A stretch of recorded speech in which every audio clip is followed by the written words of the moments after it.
Hello guys, welcome to another video of stock market friends. Kusumgar limited guys, इस IPO का आज day 3 का subscription open हो रहा है। जानेंगे लाइव सब्सक्रिप्शन जीएमपी के चल रहा है, लास्ट डे है तो फाइनल डिसीजन क्या है, परफॉर्मेंस कैसा रहेगा और इसमें क्या डिसीजन है, इन सभी पॉइंट्स को डिस्कस करेंगे। ये कोई रिकमेंडेशन वीडियो नहीं है, जो भी फाइनल डिसीजन होगा अपने रिस्क पर लीजिएगा। चलिए फ्रेंड्स, वीडियो स्टार्ट करते हैं।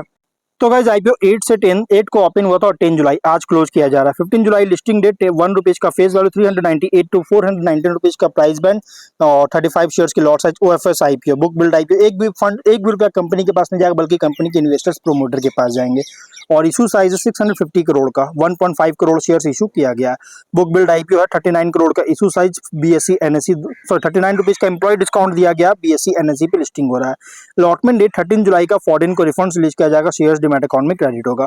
ऑफर दिया गया है क्यूआईबी, एंकर इंक्लूड नहीं करेंगे। 19.8 बिग एचएनआई, 9.9 स्मॉल एचएनआई, 5 और रिटेल 34.8, एम्प्लॉय 0.6% ऑफर दी गई है, जो कि रिटेल मिनिमम 1 लॉट अप्लाई कर सकते हैं, 35 शेयर्स मिलेंगे, 14.6 थाउजेंड पे करना पड़ेगा। मैक्सिमम 13 लॉट अप्लाई कर सकते हैं, 1.9 लाख पे करना पड़ेगा। Small HNI minimum 14 lot apply कर सकते हैं, 2 लाख रुपीज पे करना पड़ेगा। मैक्सिमम 68 लॉट अप्लाई कर सकते हैं, 10 लाख पे करना पड़ेगा। Big HNI minimum 69 lot apply कर सकते हैं, 10.1 लाख पे करना पड़ेगा। मैक्सिमम कोई लिमिट नहीं, लेकिन अगर 5 टाइम सब्सक्राइब होता है retail HNI, small HNI, big HNI, जिस भी कैटेगरी में, तो आपको मिनिमम लॉट होगा। जैसे रिटेल में only 1 lot, small HNI 14 lot, big HNI only 69 lot allotment किया जाएगा। इससे ज्यादा अलॉटमेंट नहीं होगा अगर 5 टाइम सब्सक्राइब होता है तो। एंकर से 194 करोड़ का फंड रेज कर चुकी है। लेकिन अगर हम सब्सक्रिप्शन की बात करें तो 2 डे सब्सक्रिप्शन अगर देखा जाए तो नो डाउट बहुत ही स्ट्रॉन्ग सब्सक्राइब है। QIB 2.3 time subscription, 30.8 lakh shares offer था, 71 लाख शेयर्स बीट किया, 297 करोड़ का। बिग एचएनआई 39.2 टाइम सब्सक्राइब है, 15.4 लाख शेयर्स ऑफर था, 6 करोड़ शेयर्स बीट किया, 2531 करोड़ का। स्मॉल एचएनआई 37.7 टाइम सब्सक्राइब है, 7.7 लाख शेयर्स ऑफर था, 2.9 करोड़ शेयर्स बीट किया, 1217 करोड़ का। रिटेल 10 टाइम सब्सक्राइब है, 54 लाख शेयर्स ऑफर था, 5.4 करोड़ शेयर्स का बीट किया, 2276 करोड़ का। एम्प्लॉय 4.1 टाइम सब्सक्राइबर, 92,000 शेयर्स का ऑफर था, 3.8 लाख शेयर्स बीट किया, 16 करोड़ का, जो कि हर एक कैटेगरी में बहुत ही स्ट्रॉन्ग सब्सक्राइब है। टोटल हुआ 13.4 टाइम सब्सक्रिप्शन, 15.1 करोड़ शेयर्स का बीट किया, 6338 करोड़ का सब्सक्राइब देखने को मिल रहा है। 2 डे सब्सक्रिप्शन है। जीएमपी की बात करेंगे तो कंपनी का जो जीएमपी ट्रेड कर रहा है लगभग 156 रुपीज का, 37.2% का, बहुत ही स्ट्रॉन्ग लिस्टिंग गेन एक्सपेक्ट कर सकते हैं। 575 रुपीज का एस्टिमेटेड लिस्टिंग प्राइस, 5460 रुपीज का एस्टिमेटेड प्रॉफिट सिंगल लॉट को मिल सकता है।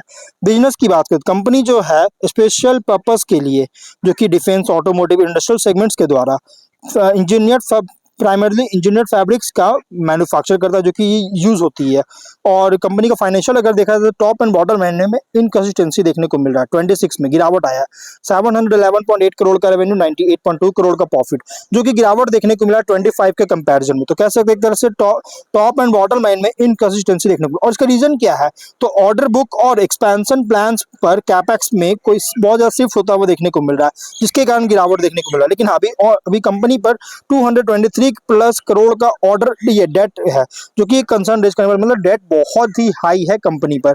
Ratios ROE ROCE 25.8, RONW ROE RONW 25.8 है, ROCE 24.7, PAT margin 13.8, EBITDA margin 27.1% का, debt to equity 0.4, PB 8.4, PE ratio 44.8 time का, promoter holding pre ratio 90.5, post 74.7% का, market cap 4399 crore के around होगा। इसके रिसेंट फाइनेंशियल डेटा के अकॉर्डिंग प्राइस बैंड जो रखा गया है, इस कंपनी का प्राइस बैंड बहुत ही ग्रीडी प्राइस रखी गई, मतलब कि बहुत ज्यादा प्राइस बैंड रखा गया है, लेकिन इसके बावजूद कंपनी का जो सब्सक्रिप्शन लेवल है ना, बहुत ही स्ट्रॉन्ग देखने को मिल रही है। ये कंपनी जो रेवेन्यू जनरेट करता है, यहाँ देख सकते हैं परसेंटेज में स्प्लिट किया गया, जो कि मेनली कंपनी सबसे ज्यादा रेवेन्यू जनरेट करता है एरोस्पेस एंड डिफेंस फैब्रिक्स है, उसके बाद सॉल्यूशंस है, फिर ऑटोमोटिव फैब्रिक्स है, ऑटोडोर लाइफस्टाइल फैब्रिक्स है, अदर सेल्स है। यहाँ पे आप देख सकते हैं टॉप 10 कस्टमर से 59.5% का रेवेन्यू जनरेट करता है, जिसमें टॉप कस्टमर है 11% का और टॉप 5 है 45% का। और इसमें से गाइस कोई भी लॉस, स्पेशली टॉप कस्टमर अगर लॉस होता है तो बहुत बड़ा इंपैक्ट कर सकता है कंपनी के फाइनेंशियल को, रेवेन्यू प्रॉफिट को।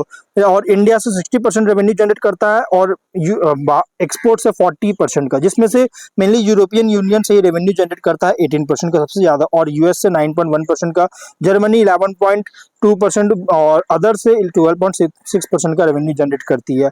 अगर हम पीयर्स की बात करते हैं गाइस, कंपनी के जो पीयर्स है अगर देखा जाए तो इसके पीयर्स में गाइस मतलब कॉम्पिटिटर अगर बात करें तो Garware technical fibres, Arvind limited, SRF, बहुत सारी कंपनी, ये सभी कंपनी इसके कॉम्पिटिटर से बिजनेस प्रोवाइड करता है। आप कंपेयर कर सकते हैं रेवेन्यू, ईपीएस, प्रॉफिट वगैरह, आप यहाँ पे वीडियो पॉज करके आप कंपेयर कर सकते हैं कंपनी का। अगर हम स्वॉट एनालिसिस करेंगे तो स्ट्रेंथ अगर देखा जाए तो engineered synthetic fabrics and technical textile sector में ऑपरेट करता है।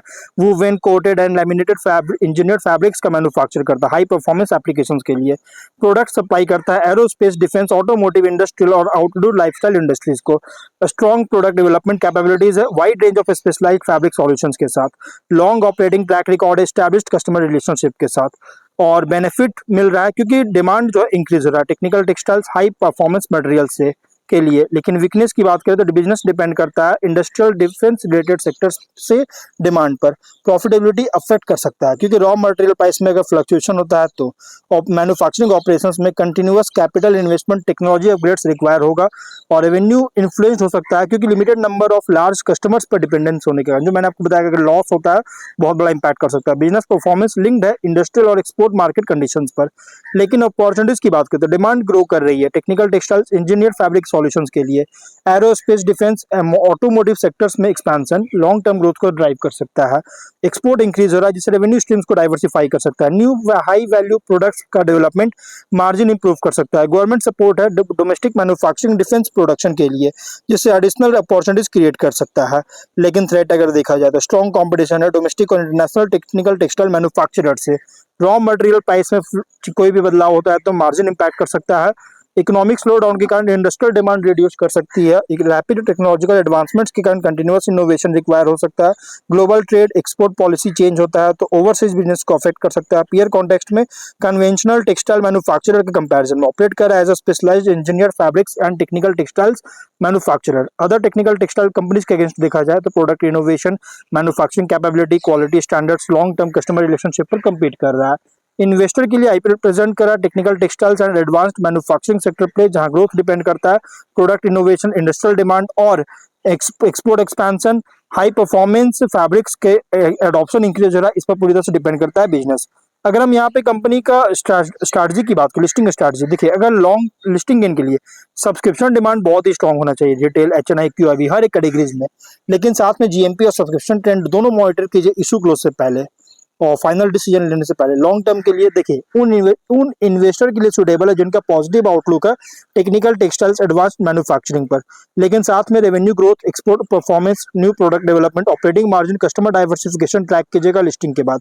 स्ट्रैटेजी वर्डिक्ट लिस्टिंग के लिए अगर सब्सक्रिप्शन डिमांड जीएमपी सपोर्टिव होता है तो सेकंड थॉट ले सकते हैं लॉन्ग टर्म के लिए, सिलेक्टिव है लेकिन उन इन्वेस्टर के लिए जिनका लॉन्ग टर्म व्यू है टेक्निकल टेक्सटाइल सेक्टर्स पर। इसलिए गाइस जो भी फाइनल डिसीजन लीजिएगा अपने रिस्क पर लीजिएगा, ये कोई रिकमेंडेशन वीडियो नहीं। तो गाइस वीडियो यहीं पर एंड करते हैं, अगर कोई डाउट है कमेंट बॉक्स में पूछे। मिलते हैं नेक्स्ट वीडियो में, टिल देन बाय बाय।